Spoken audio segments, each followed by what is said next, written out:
9 months ago, we left Labour the fastest growing economy in the G7. We did. And I remember watching his MPs laughing at their first destructive budget. They've had another one that has made our economy dangerously vulnerable. The Bank of England says his policies have pushed up the cost of living for families. Does he disagree with the bank, or does he accept his policies mean higher bills? Prime Minister. Mr. Speaker, she must be the only person left in the country who actually thinks they did well on the economy when they were in power. That was what was tested at the last election. Living standards the worst on record. Inflation, 11% it soared up to. The NHS on its knees. Oh, Mr. Speaker, she's so obsessed with talking down the country that she's not read the OBR forecast properly. Growth up in 2026, 2077 up, 2028 up, 2029 up. And thanks to our planning reforms, the largest growth measure the OBR have ever costed. And what did the Tories do when the bill came before Parliament? They abstained. Well, you don't grow the economy or build houses by yourself. They're the same old party. They haven't changed. Nothing's new. Mr. Speaker, he talks about inflation. We left it at 2%. It is now twice what the OBR forecast when we were in government.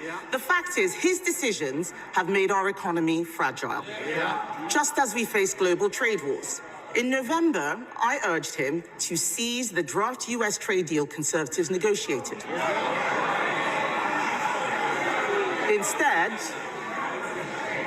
Instead, Mr. Speaker, he lost our most experienced trade negotiator. It's no wonder he can't get a tariff deal for British cars. On this side of the House, we secured investments for that industry. £600 million from BMW, £2 billion from Nissan, £4 billion from Jaguar Land Rover. Labour's record is a car industry in crisis, even before tariffs. There are 25,000 more jobs now at risk. He says he's preparing for eventualities. Can the Prime Minister tell us exactly what he is doing to protect the British car industry from his failure to negotiate?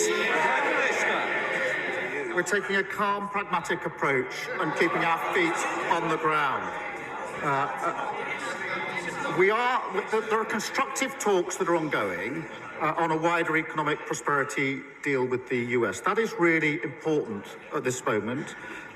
We are working with all sectors that are likely to be impacted, and we're guided by our national interest at all times. And that's why we've said we won't rule anything out. But it is important at a moment like this that we don't have knee-jerk reactions, that we are actually cool-headed about this, and that's why we won't rule anything out.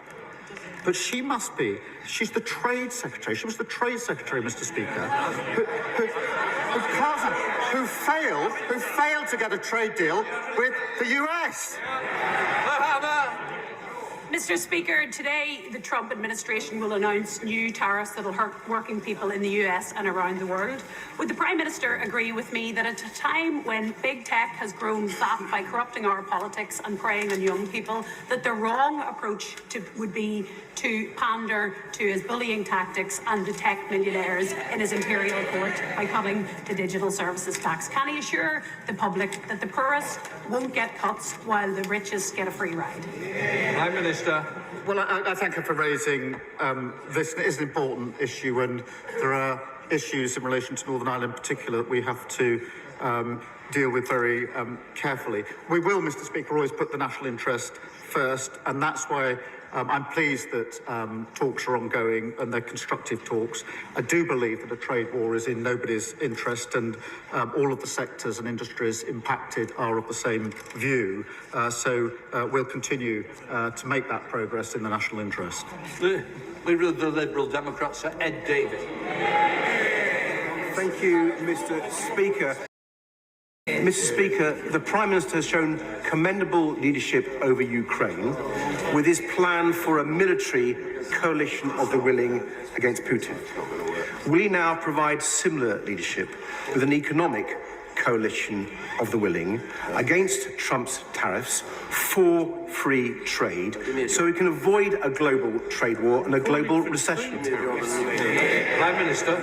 Mr. Speaker, I think every week he tries to tempt me to make what I think is a false choice between our relationship with the US and our relationship with other countries, particularly Europe. I think that's the wrong choice on defence, on security intelligence, for reasons that we've rehearsed across this chamber.